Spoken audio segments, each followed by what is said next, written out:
3, 2. It's like the MTV premiere music video. Welcome to Sad Boys, a podcast about feelings and other things also. I'm Jarvis. I'm sick. Yo! I don't feel very well. Oh no, I'm tired. Oh, dude, I don't like it. But I like our contrast lighting. Yeah, I am in the void. Yeah, I am. Yeah, I am in heaven. Actually, I moved. Yeah, somebody's hanging out in the void again. I see. I am. So I moved recently, and that's something I'm going to be talking about. During which I died and went to purgatory. Yeah, unfortunately, there was a horrible accident. Ran over by U-Haul. And yo, how was the haul? The U-Haul, because you did not haul. Right, you made the wise investment to get haul help. I did. Okay, so one, I just put my computer and stuff together this morning. Please excuse the echo if you can hear any.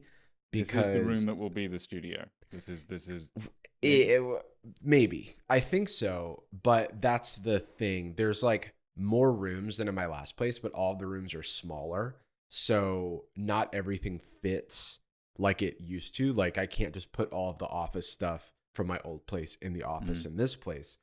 And so I'm kind of having to split things between different rooms, and I need to figure out pros and cons of different rooms. This was my natural instinct of where to film because it has so much light coming in. It's the brightest room in the house because there's like 2 windows on either side of me. And it's also small, so theoretically it should be easier to soundproof and light as well for when I'm not shooting in the morning. So, we shall see. But currently I am drowning in boxes. The move went well as it could have gone because I had a bunch of work leading up to even the day of the move. And so I paid for the movers to also pack my stuff. So that was great, but also took a lot of time. So I think end to end it took like 12 hours, I think, the whole move, which wasn't, terrible. It's pretty good. But I'm still pretty tired from just unboxing things and moving boxes around. Because even though I had the movers, now I'm like on my own and don't know where anything is. What, 6 moves in 2 years or something? I'm on board. It is that final stage where all of the quote moving work is done. Ostensibly it's done, but now it's just like, okay, well, my things are all here, and they don't have to go to another building. Yeah, but they're not really in this building yet. They're all in their own tiny little box buildings. And there's just so much furniture that I don't know where it goes / if it makes sense anywhere because I have a TV stand that used to make sense in my living room, but now it's kind of doesn't exactly fit in this living room. So I'm trying to figure out what to do with it, etc. So yeah, but I'm trying to take one thing at a time. Vibe check. How's the spot? Oh, it's great. The spot's great. The boy? Is he enjoying the garden? Dipper's loving it. There's a nice big yard, which was the main reason I wanted to move here. And yeah, big yard. There's also a little fenced off area that I can just put Dipper in if I don't want to put him in the big yard because theoretically he could escape if I wasn't watching him. But there is a backyard area. And he's got a key. He's got a key, yeah. So he actually knows the padlock. He's very effective at using it. That's a smart and dangerous dog. Yeah. So yeah, that all is great. So I'm very encouraged by the new place. It's definitely a place I can make a home. I just need to. I've just been faced with how many things I own because everything is kind of in its own nook and cranny in my old place, and now it's all been taken out. And so I'm gonna try to use this opportunity to like get rid of stuff I don't need and put things in storage and stuff like that. But it's gonna be a process. So one day at a time, one room at a time. Our friend Rochelle is coming over later. She's gonna help me unpack and just chat and hang out. But for now, I'm like, place. Keep you grounded. Yeah, exactly. I'm kind of head out of the clouds. Today I'm like crashing a little bit because I got up not early, but I got up around 8 a.m. and I've been like setting up the office and playing with Dipper and doing stuff. And now I think my coffee crash is happening. So a little bit lower energy today. What'd you get? What you sipping on? Silk and Splendor. Mm-hmm. You realize it's been almost a month since I had a Phil's coffee. You realize it's that, been Johnson? Yeah. I'm sorry. You understand that? I got you. To me? I got you one. It's getting cold. You gotta get it. Done? There's somewhere. It's got nothing to do with you. I don't know why. I have a special disease. It makes me talk like this. It's almost Tucker Carlson cadence. Yeah. But just like a much. What is going on? What is going on? California. And I want to get the Phil's coffee because I know. I'm not allowed to have a Phil's on the East Coast. You can only have a Phil's if you live on the West Coast. What is going on? What is going on? My dad's suit. It doesn't fit me, and that's fine. And that's that. Because I'm a growing boy. The Mar-a-Lago stuff where he's just saying the things again. It's like, oh, and I see, and it's files about nuclear information. Yeah. He says like, stuff that is like he amazing. Repeats the truth, but he says it in a funny voice as to discredit it, like a child or something. Dude, it's like magic post-ironic political praxis. It's just like life hack. Hey, give me back my car and family. Oh, I've kidnapped your so-called family. Okay, cringe. And you're like, okay.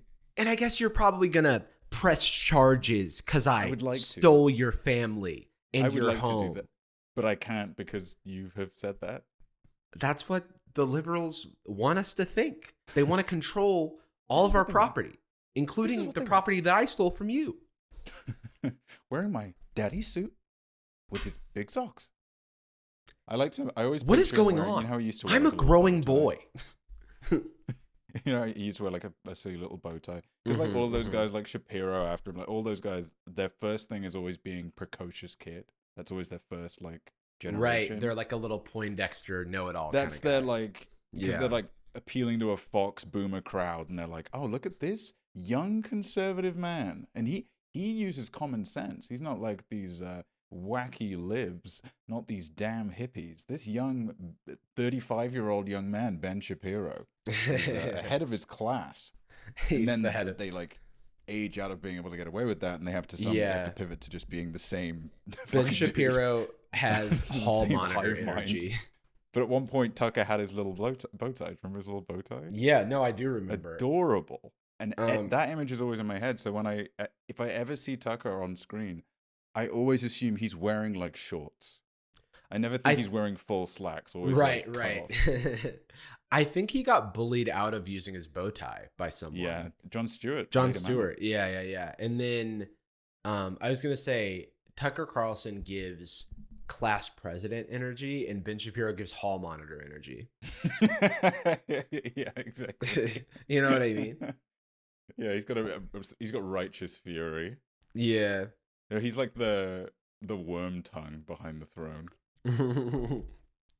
Behind the curtain. Yeah, he's the producer behind the curtain. Mr. Carlson.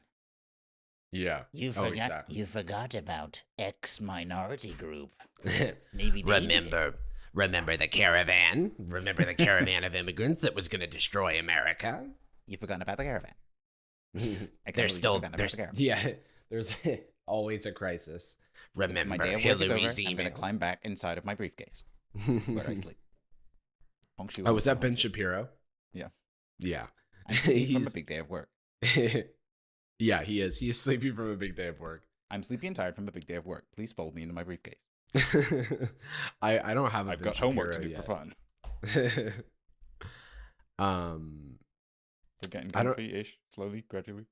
So what? Yeah, I mean, it's just I'm overwhelmed with like to-do items every time I like walk out into the room. So it's like I'm not able to relax quite yet, just because there's just so much stuff that I know I need to start like working on. So I don't think I'm like more like collapsing out of exhaustion than like relaxing currently, but it's gonna get there. It's definitely gonna get there.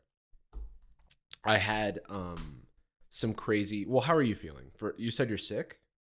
Yeah, I think I'm just sick. Just like regular bad, and I think I might just be regular old no nonsense sickly. It's hard, it's hard to track because I know I'm depressed, so I feel myself being heavy and slow, and I'm like, well, maybe I'm not showering, so maybe. But then just separately from that, I'm just very shaky and a bit off, and when you just have like maybe I'm just a delicate soul. Get really sore palms. Am I crazy? I'm starting to get sick because you just your skin just kind of becomes like tender to the touch. You're like, I have I have my versions of that. Like not exactly that, but I know what you mean. My feelings. Like I get swollen, like because I have my stuff with my like autoimmune stuff, and so even the thing that there's almost a like very physical manifestation of the state of my immune system, which is like my body like starts swelling up because if I like don't sleep now, like if I like when I was up for the move, my fingers started to swell and my ankles started to swell, and I was like, I need to sleep and like take my allergy medicine or else I will. Like when I was in Spain for Nick's wedding, one of the days, because I had like 20 hours of flights or something because of like layovers, and by the time I bought the flights, they were super expensive, etc. I missed the rehearsal dinner for the wedding because I was like so swollen that I like couldn't walk. And that like hasn't happened since I was a kid, like with my like hives and stuff. For context for the audience, I have this thing called chronic urticaria, which is like chronic hives. And I had them when I was a kid, but they went away when I was like 18 or something. And then they came back when I was like 25, 26. A glorious 7 years. Yeah. And so just years of freedom and power. Yeah, and so I've been told that they're going to go away. They basically go away and come back, or maybe not. So at some point they are going to go away. Like like either I'm like destined to have periods of a few years of them going away and then always coming back, or they'll go away and never come back at some point. But I think I have a few more years of toughing it out before they go away for a few years. So that's, fingers crossed. They don't know what causes it. So that's awesome. But then we should celebrate. Once you've realized that they've gone away, it's time for some kind of big old, we celebrate the birthdays that we haven't been around each other for over the last few years. We celebrate, I don't know, as many election cycles as we're in the mood for, not that there's much to celebrate, but something to work with. Yeah. We celebrate the forgiveness of student loan debt that doesn't affect either of us. And I don't know what else is positive. Better Call Saul, good finale. Can I say that about the student? Yes, I agree. We should celebrate all of these things, including my hives going away eventually. Knock on wood. The student loan debt thing is so fascinating to me that people are like upset because like I had to pay off my student loans, and why would I wish that on anyone else? No, dude, you know what I mean? You must be pissed. Yeah, dude, I'm so pissed. I had to live a life with polio, and we're just gonna make a vaccine now? Yeah, exactly. And everybody else has to have it. Everybody else, that's so weird. I got COVID before the jab, and I had to tough it out like an adult. I muscled my way through it. through Yeah. my not having a pre-existing condition ass. Yeah, no, that it's just yeah, like I mean, it's not so much a reaction that's like surprising. It's an yeah. instinct that's not especially surprising. It's people's willingness, and this, I mean, this is just like the mysticism of being extremely online or whatever, when your brain Yeah. starts to break and you aren't properly socialized day to day. The idea that you would share that sensation, you would have the thought, oh, ick. I have an icky feeling when I find out that some people are getting a portion of their debt forgiven. Mm-hmm. You can have that ick. You're allowed to instinctually feel Sure, stuff, but then it needs to filter through a membrane of like conscious consideration. Yeah. And when it doesn't, the last thing you should do is share it on a platform. Yeah. To go out there and just like shamelessly just whip out your cock and just be like, look at this. This is good for public, right? Yeah, we all want this to happen. Everyone wants this, and no, please put that opinion away. And it's like, I don't understand why. Anyway, I need to get back to this Chuck E. Cheese birthday party. Please, please get dressed. What was weird is that. Sorry, completely lost my train of thought. Oh, I was gonna say it's like when you're an older sibling and your like younger sibling gets a lot more leniency from your parents than you do, and so you're like, oh man, like I had to go through a really tough time and they're just being so easy with you. You don't then go on a tirade against your parents in their governing style. You just really, like kind of let it go. Wish your childhood was worse. That would be nice for me. Yeah, it's so bizarre, but I understand that for a lot of people the student loan forgiveness. So, I mean, for people who are international, the president Stop listening. Get the hell out of here. US, just American-born citizens only, including myself. The president of the US, Dark Brandon. Dark Brandon. Yeah, Dark Brandon forgave $10K to $20K depending on if you had like federal Pell Grant of student loans. I mean, it's more complicated than that, but like that's the gist of it.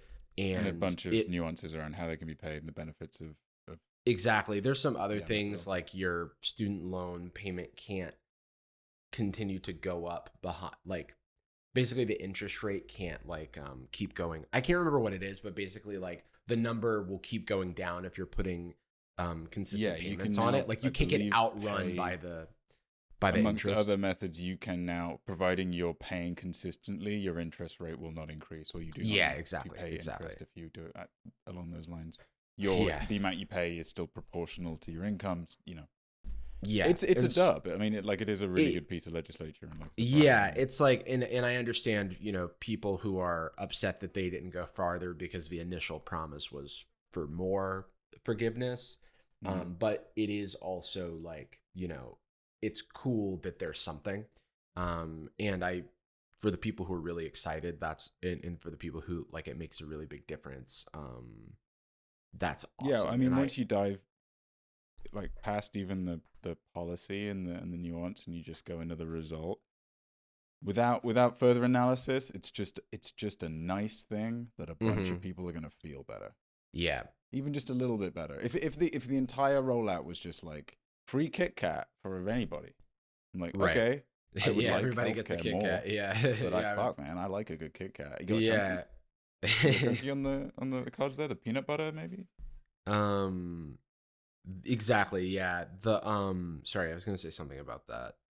But I had to pay for my Kit Kat chunky.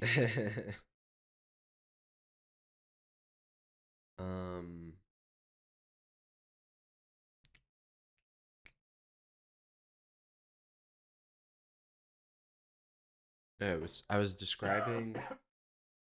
Sorry.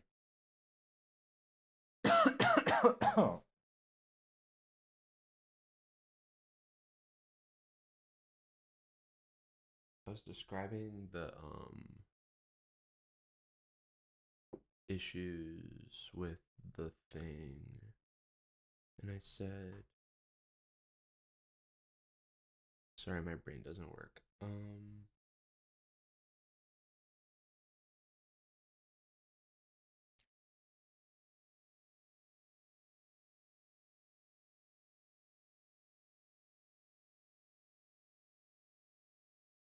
Oh, I I think the worst part about them not going farther is it's not like it's going to make like the right any like the opposition to the people to student loan forgiveness any less or more mad, because they're gonna be mad if it was like $1 and people are gonna be pitching a fit about it. And so they could have just gone like, there's no point in my mind, there's no point in trying to find a compromise, because the people who are going to be mad if it's $10,000 or like $50,000, $100,000, you know? Yeah. So there's a little bit of that where it's like, did we really need to compromise? But so it goes. Yeah, like was the response that was expected is like, okay, well, thanks for tempering. We on our side of the political spectrum do appreciate compromise. Also, we acknowledge what you've done, and as a result, we're actually not going to yell about it as much. Also, it's going to be like impossible to like unforgive. Like if a Republican president came in and was like, I'm going to unforgive the student loans, it would be the most unpopular shit in the world. And it would be like impossible to do. I mean, that's just basically stealing. Yeah. Well, it's like Obamacare. Like Trump made a big deal about canceling Obamacare and like couldn't do it because ultimately it was like a popular thing that would be making people worse off to take away. It would be bad politics. Yeah. It's like, but that once again, can't wait to 24 when we get to see the Dark v Dark. You know what I mean? Oh, Dark yeah. Brandon versus Dark Maga. I mean, I'm just like, how are they both still alive? It's remarkable. I don't it's understand. Incredible. But genuinely, from like a Darwin perspective, they should have to physically fight. That yeah, should be what gets them in, because one of them will pretty decisively win, because one of them will turn to dust. What blows my mind is that like Donald Trump eats like Big Macs and shit for dinner every night, and then like just like is in perfect health according to his doctor. Bro, I feel really bad right now. Yeah. And I'm 28, and I just didn't. I had like too big a pastry 7 hours ago. Yeah. I feel like, you know what I definitely couldn't do? I can barely podcast. What I definitely can't do is run the country. Which, you know, arguably he didn't. But I couldn't even pretend. I can't put on a suit. Yeah. That's too much. I don't know. Have a strange son or three. I don't know how we got on politics, but you know, so it goes. Dark Brandon on the mind, man. Dark Brandon on the mind, as he often is. I want to jump back to some wild shit that happened to me that I am excited to talk about and can now talk about that I've moved. So we should say we have not been we chatted much today. We got on the call and then we got on the pod. So yes, exactly. So prior to my move, I moved on Thursday. So this happened Monday night, Tuesday morning, because it was after midnight. So it's like 2 a.m. and I just got back home from celebrating. I was with our friends Eddie and Chrissy, and we were celebrating Chrissy's roommate's birthday. And so I get back home, I start getting ready for bed. I start like undressing, which is relevant. And you know, brushing my teeth, doing all that jazz. I got in bed, but I was like, oh, I need to get back up because I need to turn off the lights. And also I had a little bit to drink, so it will come out that I did not properly lock the door. And it wasn't my house. And it wasn't my house. So I'm on my phone and I hear Dipper like rustling in his crate, or so I thought. And I'm like, whatever. And then I like pause my thing that I'm listening to get a better ear, to get a better listen of what sound I'm hearing. And I look up to the doorway of my door, and you've seen my room, so you know, like the bed is against the wall. If I'm lying down, Yeah. You know, like, and I'm like, I can look straight ahead and see the doorway. A front door, basically. Yeah. There is a person standing in the doorway. There's a silhouette of a person. And because the lights... Yeah, exactly. Nightmare paralysis demon. Yeah, yeah. So, and the lights still being on are all behind him, so I only see like a black silhouette. So scary. Yeah, dude. Yeah. And so I, for whatever reason, like jump out of bed in my underwear, like turn on my like flashlight, and I like shine it at them, and I'm like, who the fuck are you? Get out of my house. Get out of my apartment. What the fuck? And then they were like a deer in headlights or like an intruder in phone lights. Phone light, yeah. And they weren't moving. And I was like, get, you know, like move. Like like I was talking to like an animal or something. I mean, not to call a person an animal, but you know what I mean? Where I was just get. Like, and they were like seemingly not processing what I was saying. And then they started being like, oh, I'm so sorry. And I was like, what is going on? And then as they're like, I'm trying to like shepherd them out of my apartment, they're like, they gave me this exact address. And I'm like, who gave you this exact address? Is this like DoorDash or something? Like, is it like a misunderstood delivery person or something? And they're like, no, Grindr. And I was like, oh, they're like, I'm here for a Grindr hookup. And they said the door was open. And I was like, oh, well, this is the wrong place. You know what I mean? Like, and I'm like, you have to go. And they're like, I'm so sorry. I'm so sorry. And they just, I can't describe how like they just weren't moving. I think they were in shock, but then they were also giving me these weird looks. And so I was like, I don't know what's going on. And they're like outside my door at this point. I can hear you, but your video froze. Wait, you're back now. Hold on, I'm back. Yeah, I'm 30 seconds. I just everything froze. You said they were a Grindr hookup. Yes. They said, "Oh, I'm so sorry." They began. Yeah. And freeze frame. See you. Learn more next episode. Yeah, exactly. Yeah. So they're So you've been like, you know, if you're like walking up to my old apartment, there's like a screen door, and so I'm like talking to them through the screen now. I've got them out of my apartment, and I'm like, okay, you know, explain yourself basically. And they're telling me the thing about the Grindr hookup. They got this exact address. They were told that the door was open, and I was like, okay, whatever, just like leave.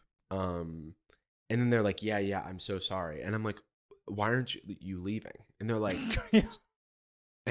sorry, can I ask you a question? No. And I was like, what? And they were like, do you make YouTube videos? No. And then I was like, what the fuck? Oh, come the fuck on. I know, dude. And I'm like, I don't know if it's like just like a crazy coincidence. I do think it is, but it's scarier to imagine that it's like a crazed fan thing. I would follow your logic on that. I don't think a crazed fan has the backup rationale. Yeah. Of especially of Grindr. I don't know. It just kind of flimsy. Yeah. And also that is the exact way everybody always phrases it. It's like, can I ask you a question? Or like, hey, it's never just, you know the answer to this question. Yeah, yeah. It's also like, also, I knew. Not important right not now. Not important. They had to, it was weird because I was like, you feel like you have to, I was almost like, is this person high on something? Like, yeah. Like, like you really like just like walked into my house unannounced and expect to like be like, oh, well, this is kind of crazy, but like, do you make YouTube videos? Like, the heck? What the fuck? Like, get out of here. Like, why would you like in do that? The slow ushering out too? That's I know it's not like the weirdest part, but that's the part that keeps sticking in my brain. Is not like, oh fuck, exfiltrate immediately down the stairs. Yeah, it was so weird. Like my only explanation was that they were in shock for like two reasons. Like one, they were in the wrong place, and then two, they were like, "Oh, I recognize this person from somewhere." But it was like very, what's the word?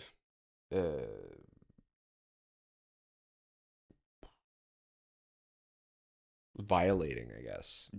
I'm sorry that happened to you. I'm also very glad you moved. Yeah, me too. I was like, thank God I'm moving in 2 days, but also like, I hope it was just bizarre. A coincidence. Yeah. Yeah, it was super fucking strange. And I'm also like, backstory still unknown. Still unknown. I thought that there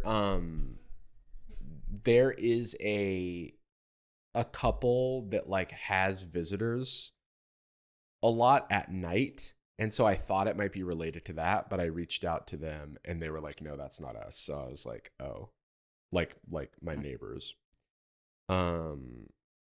And so I was like, oh, that's worse. Wow. Yeah. So that was crazy. Sorry, dude. At least it resolved okay. I mean, yeah, it's resolved okay.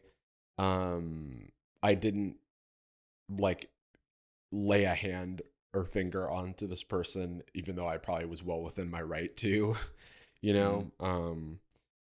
which is good. It's like no like sort of physical conflict or anything, and I wasn't in danger, so that's good. Yeah, but that was crazy. There's so much. Yeah, there's so much to chew on. God damn. Sorry, my brain is just fucking. I know, dude. Insane. It's insane. What the fuck? What do you even do? I do not know.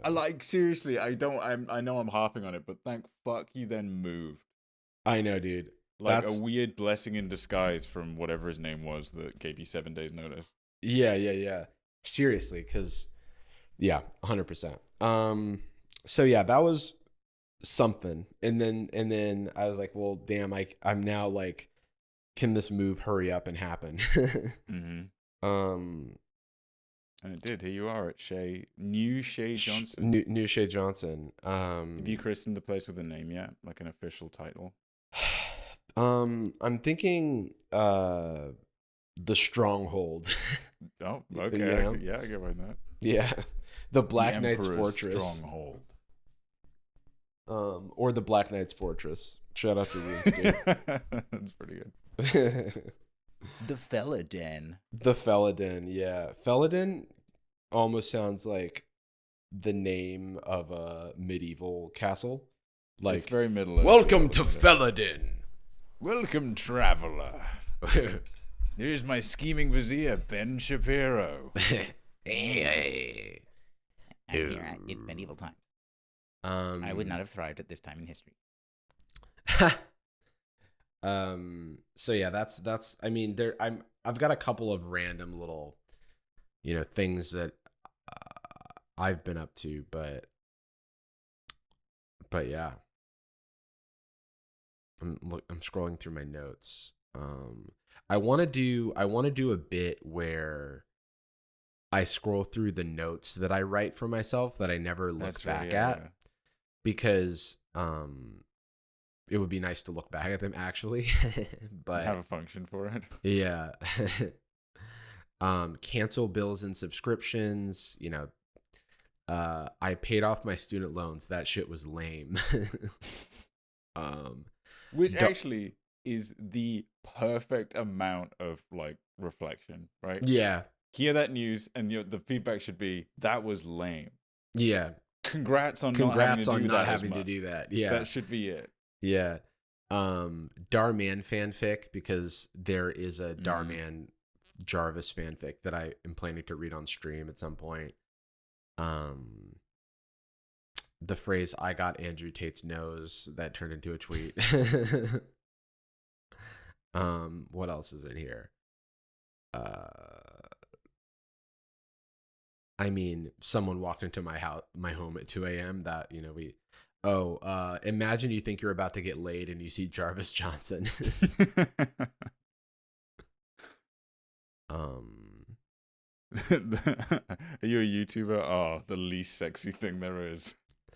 Did you? So Andrew Tate got deplatformed. Look, man, I don't know if I want to bring the energy down, but freedom and speech and for all and the combination of those two things, yeah.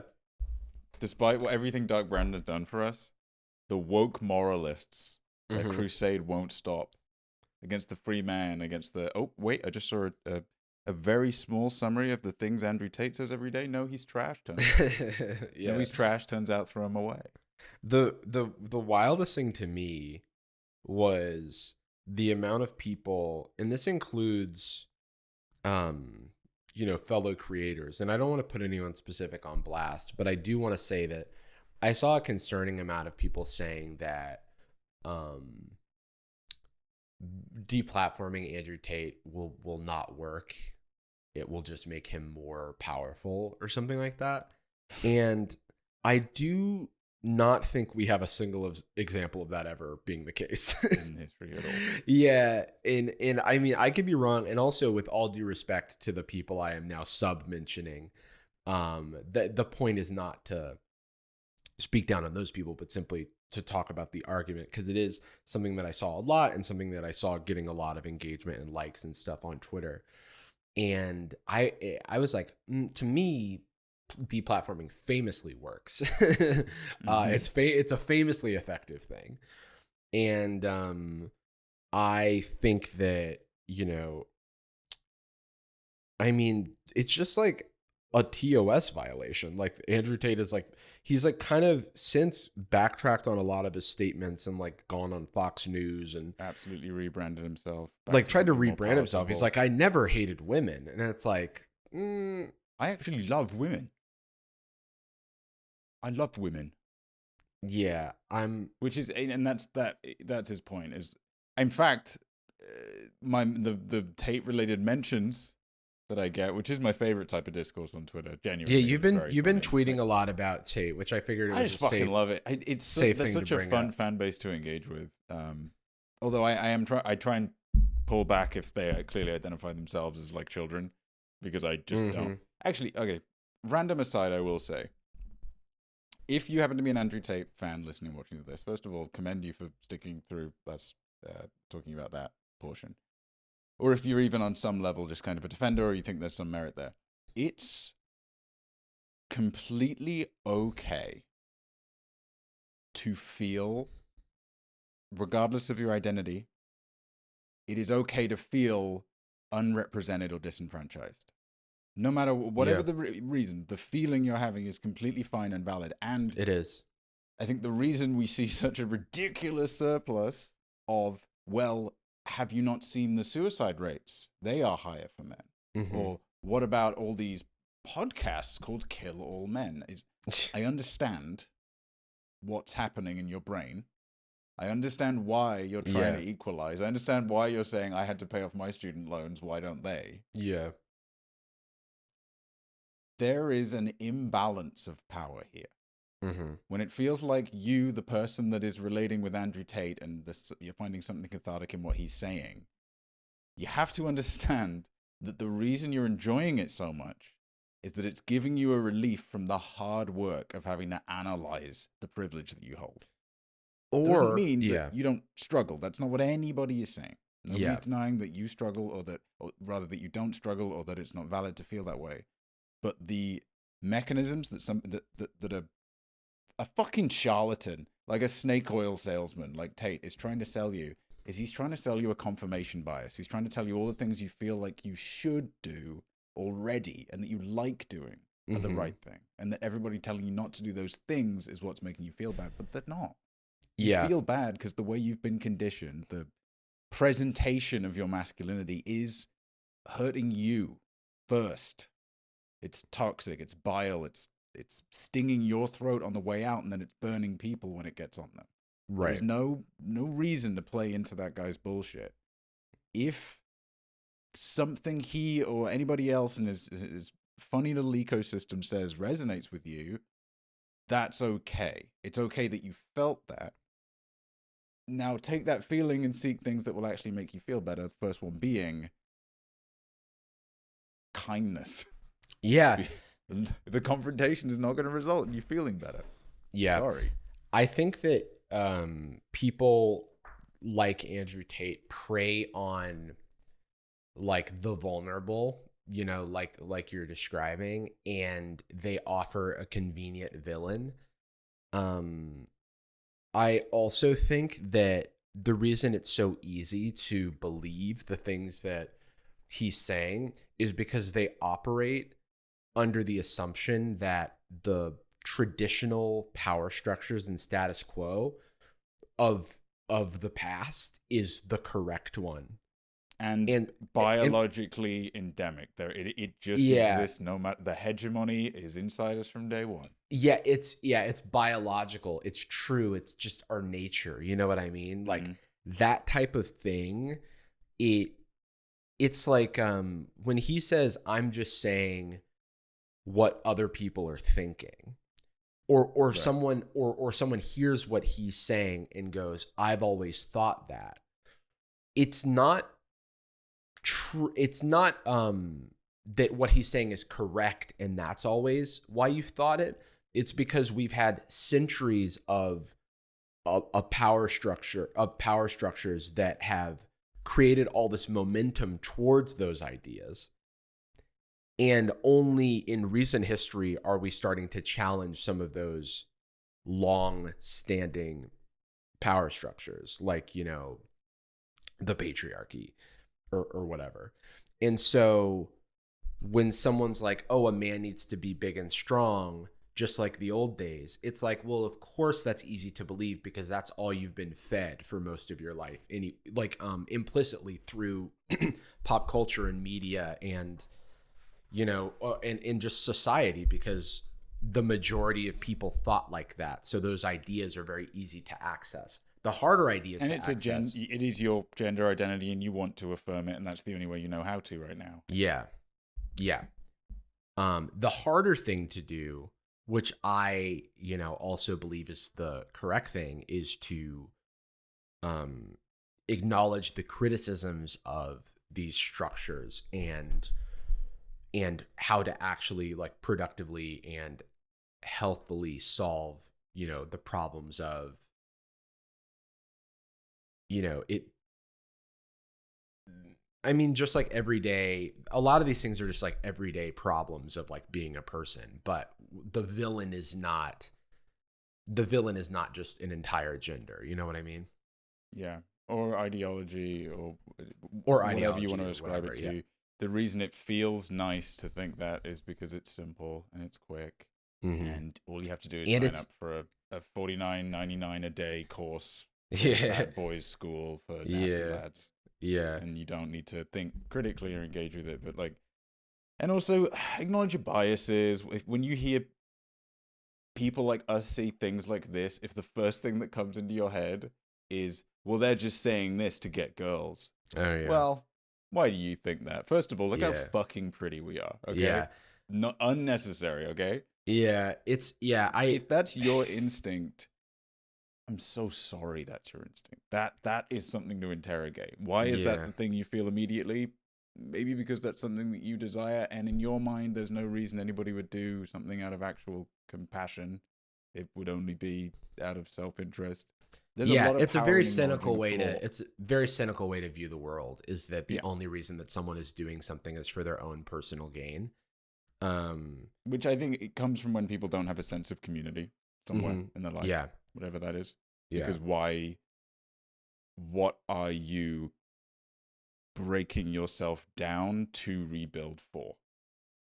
Why would I accept criticism of myself when all I really want is acceptance? So if I'm not going to get that acceptance here, in this place where people are shouting at me and saying that, like, my profile picture of Jordan Peterson benching a skinny, long version of Joe Biden and dunking him in an ice cream trolley or something. If people are saying that that's kind of whack and cringe, well, then I'll just go to Kiwi Farms. If you're going to be mean to me, I'll just go to my own echo chamber. Yeah, there is so much power. I'm like, the number one thing I would want, I don't know, like, 19-year-old Jordan to know, if I could have just immediately given him information, it would be, it is so powerful to acknowledge when you are wrong or don't know something. Like, it is so... Until you get older, you don't realize that it's completely fine to say that you haven't seen the movie someone's referencing. Yeah. Hey, have you seen this? Yeah. Yeah. Of course. What? Yeah. Nepic? Nepic, dude. You crazy? Dude, Nepic. Nepic. My favorite gum guy. Stretchy Lufo. Stretchy Lufo in the loofah. He's in the Nepic is the treasure in the grand place. Single one. Yeah, the single one. Yeah, I think the same thing. I think that like I definitely used to, like when I was in high school, I was very much like, woe is me. I'm never gonna be appealing to the opposite sex, and I'm not gonna be successful, and that's what people want, or girls want a bad boy, or like all of these. I'm not gonna be a man's man. I'm not gonna be as I am, and I'm not. And it turns out that didn't matter. You know what I mean? It turns out that you can be yourself, and you can be confidently yourself, and you can kind of stay. I think the one thing that I had going for me was that I wanted to do things the right way, and I had this like I wanted to succeed by being myself, and I would beat myself up for not getting the things that I wanted, or not being super outgoing, not being able to talk to girls, not being able to like go on dates and stuff. But I knew that if I kept kind of beating my head against the wall, I would figure out like my own confidence and my own self and sense of self, and that kind of thing. Like, I think I lucked out in many ways not going down one of these rabbit holes. It was also like a different time, so like the same rabbit holes weren't there, but we had less exposure to those ideas, but also like we didn't have as many or as easy a forum to propagate them and to like get practiced in that language, right? Yeah. Like to just, hey, I mean, yeah, you can hop on Newgrounds, but you can't tweet consistently. And I feel like such a boomer when I say stuff like this, but it did feel very different. There was so much friction to spreading those ideas, consuming them, repeating them. There was no like quick communication style, and if there were, it was AIM with the 25 people you knew. Right. I do remember feeling though that like feeling if a female friend of mine was complaining about being catcalled or talking about the attention that she was receiving from men. When I was a teenager, I was like, wow, it must be nice. You know what I mean? I didn't say that externally because I at least knew that would not be helpful.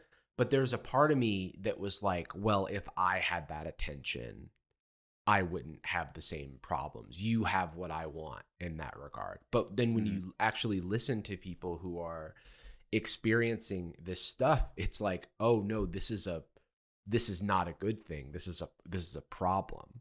This is like someone's safety feeling violated, or someone's always has to be on guard and protecting themselves. And it's not like this it's a grass is greener like situation.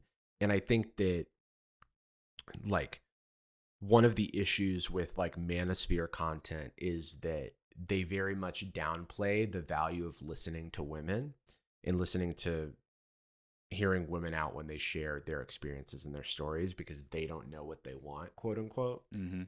And I think that's kind of silly, because if you're like ignore half of the population, they don't know about their own experience, that's going to lead you down a very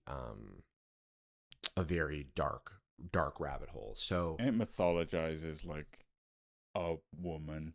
Yeah. It mythologizes an entire type of people down to a like like this subgenre of human. Yeah. You know? Well, they're kind of people. You know, there's gamers, musicians, skateboarders, and women. Yeah. The extra, the DLC women, and it's just to like caricature. Oh, I've got a frozen Jarvis, but I'm just gonna look. Yeah, I'm still hearing you, by the way. So hopefully it just does the time, fixes itself. Just you and me solo. Can you hear me though, Austin? It was me all along, Austin. You know that one? Know that meme? Yeah. Wait, can you hear me? It was me, Austin. So I guess maybe you can't hear me. Pretty funny meme. Oh, my Zoom crashed. I think we lost the Jordan audio. Is it me? Is it Jarvis? Will it return? Zoom's reconnecting. Oh, and it reconnected and you're back. Strange. Interesting. Did you also have a nice one-to-one dialogue with Austin for a while there? I could hear you, but you couldn't hear me. So I heard your Austin dialogue. Me. Yeah, I heard it was me, Austin. It was me all along, Austin. Do you remember where you were? I was around about something or other. I don't know I mean the essentials. Yeah, we've already covered it. But like, if any part of you finds Tate's rhetoric appealing, then there is a valid reason for that. Not that what he's saying is valid.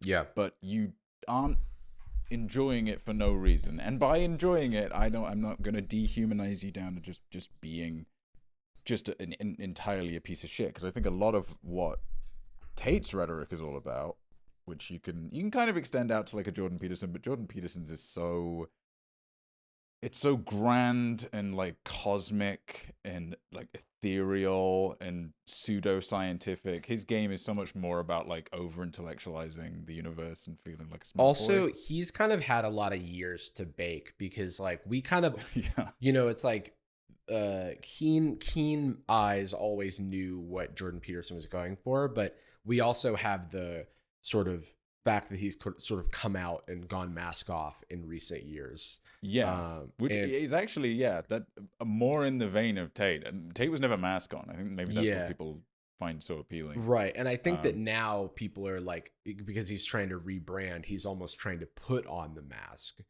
and he doesn't know what the point of the mask is. You know what I mean? Oh man, do I have the song for him?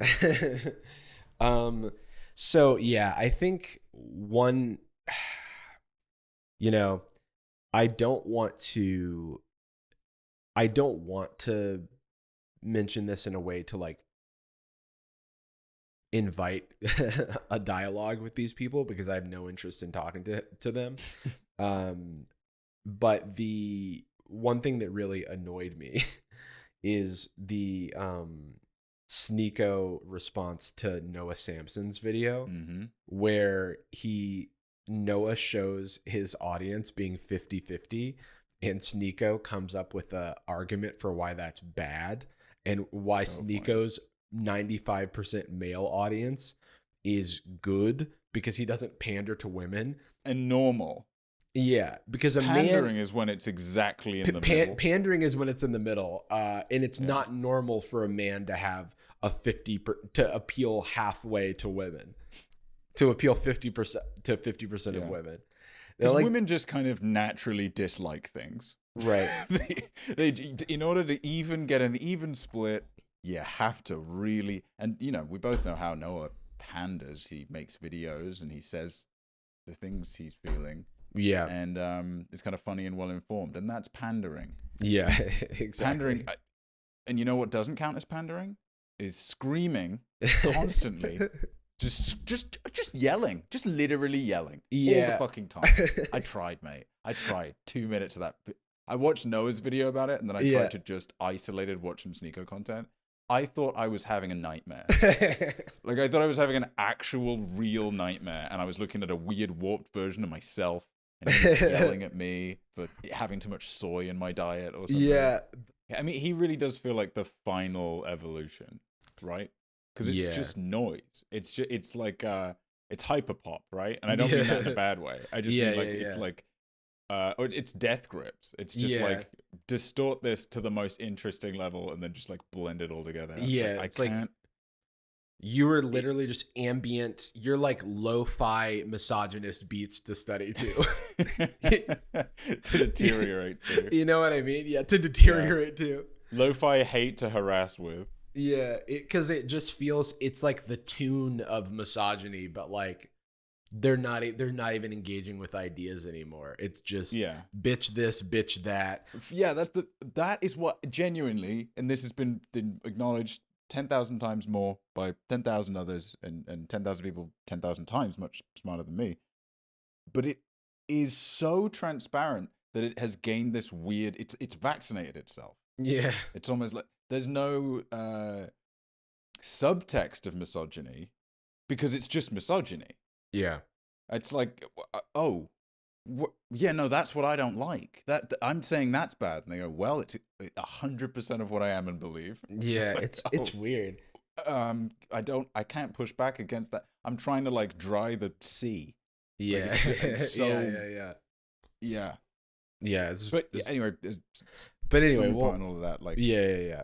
If for whatever reason you align with some of these ideologies that we're talking about, and you watched all the way through, appreciate that. I know that with some like healthy self-critique and some, I don't know, exploration of yourself and your own biases, there's a seat at the table. You know, there is a world where I bump into you on the street and we have a nice conversation. Yeah, I mean, really, if you are a person out there that aligns with Tate's rhetoric for whatever reason, there is a universe where you can get out of that mindset, and people like me and Jarvis get along with you just fine, and I'm sure you can be a human being. Now you're just wrapped up in a comforting, hateful blanket that does not benefit you. I have less issue with the people who identify with this content and more with the people who are making it, who kind of are kind of winking at the camera and are doing this as like a grift, where they're like making a ton of money on this because they know that they're playing on pretty much age old like belief systems. You know what I mean? You're playing into the confirmation bias. Yeah, exactly. And if you need any more proof of that, just look what Tate did the moment he got quote deplatformed. Is just go on Tucker and be like, I'm actually what actually I think Epic is being gay. I think that's really cool, and so is women, and I like. And all I ever said was that you should get a bunch of bros that you trust and grow with them. Yeah, that's right. And I was all I ever really said is to just, have like nice emotes in your Discord. Yeah, it's so bizarre. Okay, brother. So, all right, what else should we talk about? We've set them on fire. They're over. They're done. They're done. Time's up, fellas. See ya. Oh, what's that? He just got deplatformed. We're recording this in early August, by the way. August or whatever. I do think a lot about what Sad Boys is. To me, creatively, like where it lives in the ecosystem in my brain. And the thing that it's always been is the show I do with my friend. That's what it started as. And whenever we've come back into it, it's stayed that. And we've done it in so many different contexts and for so many different reasons in so many different ways, but it's always just Sad Boys. And we could stop doing the show for 10 years and I would still consider myself somebody that does a show with my friend. Yeah. There's now with YouTube as I guess my job. That's a strange idea, but yeah, I guess with YouTube there now, YouTube is so explicitly a performance, and I don't mean that in a bad or disingenuous way, but my channel is very much a character that I enjoy playing, but that partially comes through the edit as well as just the performance of being live on Twitch. And it's pretty cathartic for me to have a space that's like so well established, a tone, a show that's so well established that I can publicly put out what feels like a more comfortable, sincere version of myself. Right. Which is exactly the way I want it to be. I like what the channel is. I'm proud of it, and I'm very thankful to you and the rest of the team for helping me make a thing of it. But separation of church and state, you know what I mean? Yeah. And one of the things I do want to touch on real quick, because I realized last time we recorded the episode, it was in a relatively good mood. We talked about our moods in general. I was pretty blasé about where I was at. And ever since, it's kind of been playing on my mind that it wasn't insincere, but I think I was being maybe a little flippant to myself. And I realized that, like, it's really important to me that Sad Boys, like our relationship, is just like, it's just predicated on total transparency, or what's the point, right? Yeah. And I am very uncomfortable,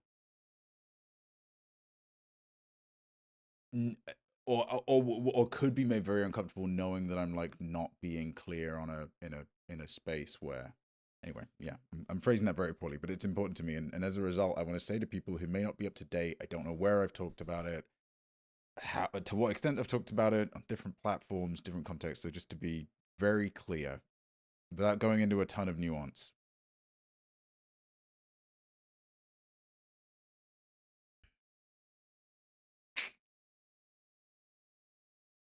I can't fucking do it. You don't have to. And you can also do it later. A part of me does. I don't know. Okay. Beginning of this year, beginning of last year, my mum got really sick. And she's alive, but she's not well. And that's where, so most of my 2022, maybe, almost certainly, my sleep schedule is so bad that I'm not sure what year it is. Or I get it. Anyway, I'm Jarvis. Welcome to the past. I spent all of my 2021 and then most of my 2022 as kind of her one-to-one carer. And so if people see me, I'm in a lot of different locations, or I'm in person for the pod, or the videos we shot, a few months ago, I guess, at this point, and then like another went to Universal, I'm in that photo with Nick, and then I wasn't there again, and people are like, what the fuck is happening? It's because I'm back and forth. In LA for 6 weeks, back here for 2 months, LA 6 weeks, blah, blah, blah, blah, blah, blah, blah. And one of the main reasons for that is because I want to be here, and I want to be checking on my mom, and I want to be kind of present. And I don't even know if I was going anywhere with this, but it's just really, we can trim this down for expediency. But it's just very important to me that I start saying that out loud instead of feeling like I'm curating it like I would a PR event. Mm-hmm. Like, I've not been super duper private about it, but I'm always so scared of feeling like I'm commodifying that part of my life for content. But it's also really important for me to be able to talk about this in general. Yeah. I don't even really talk to my therapist about it out loud very much. I think there's a difference between commodifying it, which I don't think you're doing, and like trying to not sort of having to play a character where you avoid this aspect of your reality for a long period of time sounds like really taxing. You know what I mean? Yeah. And it does feel I do feel like we get some very nice messages about this show. More, no matter how much other projects or whatever, Sad Boys is still the thing I hear the most about, and it's the one that means the most to people. And a lot of that, I think, comes from the sincerity and the transparency. And I don't want to feel like when I get messages from those people, I don't want to feel like, well, as far as you know, or feel like they're appealing to, again, like this premise. And part of the ask that we make of people and of each other, and that I'd like to kind of make to people that listen, part of the ask we make is being transparent and to just try opening up to people that little bit more. And then, more often than not, you'll probably be surprised when people welcome it. Right. You find the right people in the right way. And this is the right way. And I know I'm saying it to the right people. So I want to lead by example and actually say these things that are on my mind that matter. So I don't even have the capacity in my brain to track the last couple years, how things have happened and why, nor do I think it matters. But it's really important to me that people know that that's like the frame. of my life right now. Yeah. If you see me in different places, that's why.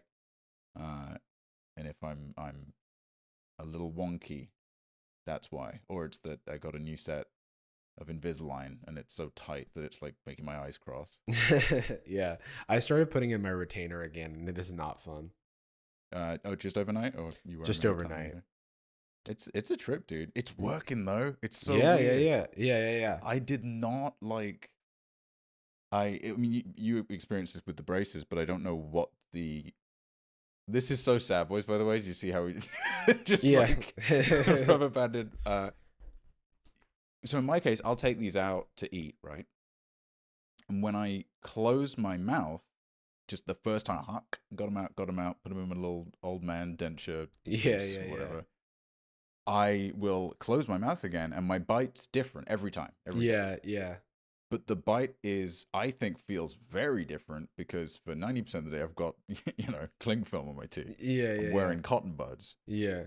With braces, was it more just like noticing a new freckle or something, where just one day you're just going, oh, that's different. It was all the time. It was very gradual, but every now and again, and I still get this when I put on my retainer overnight and wake up, especially because it's been so long and there's been movement in my mouth.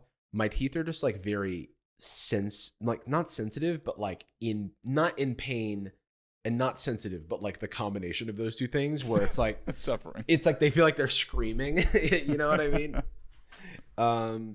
And yeah, I think that the braces complicate so much that even when I had them on, I wasn't able to appreciate the stuff that they were doing. It was like when I got them off, and it was like this very dramatic change. Like, because once they were off and I like bit into something and it was like a clean bite, I was like, this is crazy. Because before, my like mouth didn't close in the front. My teeth didn't connect. And so that meant that I couldn't bite. Like if I had to bite down on a burger or something, or a burger was fine because you can kind of bite into it and then break it. But like pasta or something, like an apple again is like a bite in and then you could break it off. But like if I wanted to bite pasta or something, then I would have to like put on the side, or like a piece of pizza. I couldn't eat it like that. I'd have to like, if it was like a thin slice of pizza, I'd have to like use the side of my teeth. These two are right here for that. The wonky one, meaning it's like I'm always going to be like shovel in snow. You know? Yeah. And so it's weird because that was like my life for 2 years, and now I'm struggling to like remember having braces. So that's another advertisement for getting braces, because you will not, especially as an adult, like when you're a kid, you are forming a lot more core memories, I think. And you probably have like a bigger percentage of your life at that point is you having braces, but the years have flown by, especially like in the pandemic. And so I barely even remember, like I've had my braces off for 2 years. I realized that the other day, and that's crazy to me. Yeah, that is actually nuts. Wait, did you move? You'd moved, right? I moved, yeah, because I was got them off in LA. I got them off in San Francisco, but I was going back to San Francisco for check-ins. Yeah. So I want to say I got them off around my birthday, 2020. That's so wild. Yeah. Oh. I think Jarvis can probably hear me, but he's frozen on my screen. That's correct. Why is this happening? Who knows? Literally, why is it happening? I don't know. Because when you think about it, the connection... Oh, he's back. It still works because he can hear me, you see. And I know, yeah. And now he's back.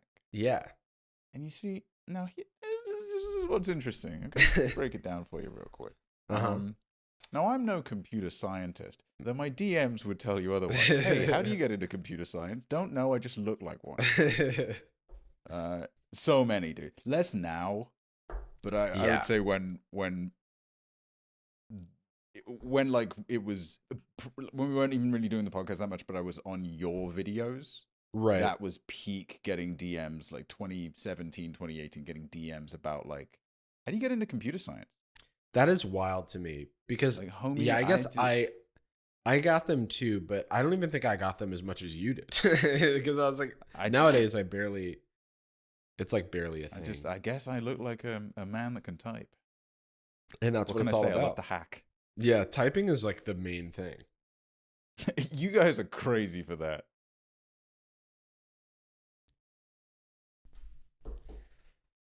Okay, so I'll save that for next time, but I do have a question about a monk. Among Us? Among Us? Yeah, we should probably wrap this one. Yeah, this was nice. This was nice though, eh? Yeah, this was great. What a great time on Sad Boys. I'm sorry that I'm so low energy today. But it's late. I'm sick. I like doing the show though. Right. I like doing the show no matter what. So, I will. Question. I was about to do a call out for pen pals. That is what I was going to. Yep, we're on the same wavelength. So, at the end of the show, we want to do a pen pal segment. We want to give advice, give commentary on your life.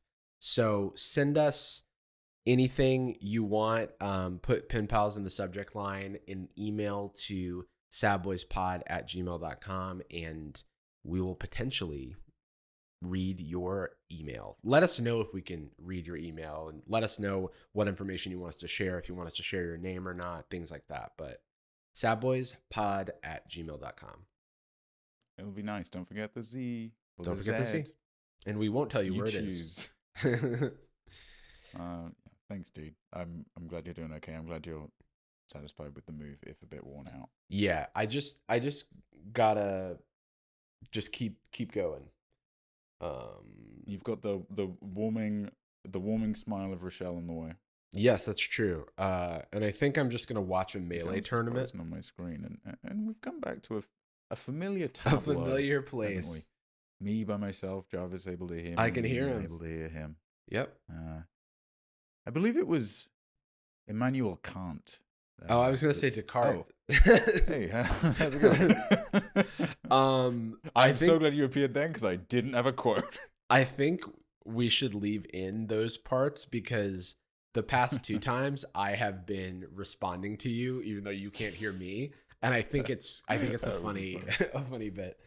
I'm enjoying it. I was gonna say that I am probably gonna lie in bed and watch a melee / ultimate tournament. Shine is happening right now, so let's go. Probably gonna do that until Rochelle comes over, and I think I had some groceries. I think I had some groceries delivered, so I get to use my new snazzy refrigerator. So pretty excited. It keeps things cold, which is cool. Ooh, on purpose? Yeah, and then you can put it in a part where it like freezes them as well. That's messed up. Yeah, you don't need any more. Okay. Yeah, I'm living in the lap of luxury right now. Have you seen those wet metals? It's like a bit of metal that comes out of the kitchen and shoots all the way out. Shoots water. Water. Yeah, ocean. It's like the stuff that's in the ocean. Yeah. It gets water out of the ocean and brings it into your kitchen. Pulls it out all the way out of the ocean. Yeah, it's a very long tube, and then there's a man like blowing water through the tube. Drink from up, the ocean. Jarvis. Yeah. Yeah, I got one of those. Not to flex. We end every episode of Sad Boys with a particular phrase. We love you. And we're sorry. Gucci girl, how you doing? How you moving?